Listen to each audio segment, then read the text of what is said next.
A new exhibition at the National Gallery pairs French painter Edgar Degas with American Impressionist Mary Cassatt.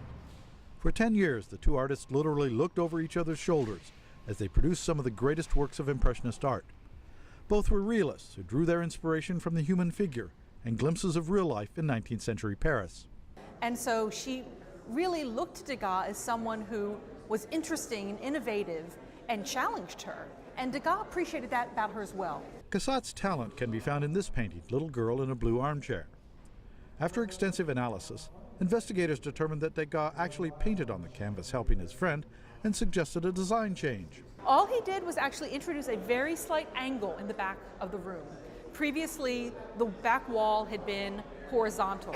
But by introducing that angle, it opens up the space tremendously. It makes it more dynamic. Cassatt's influence on Degas is a little harder to pin down. Investigators believe there are signs she inspired him to use metallic paint in his paintings. Her influence on Degas' work is seen in other ways, like this series of sketches, etchings and paintings he did of his friend viewing paintings in the Louvre. The visits led Degas to paint this portrait of Cassatt, the only one he ever did.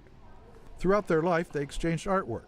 Cassatt gave this painting to Degas, and in return he gave her this pastel. After about 10 years, the artists turned in different directions, but remained friends for life. And they would have moments where they would have fights and they would not speak to each other for months, but they always gravitated back to each other because there was that tremendous respect. And, like true friends, their art seems at once to bolster and challenge, a sense of two kindred spirits working side by side. The exhibition runs through October. Tom Ritchie, Associated Press.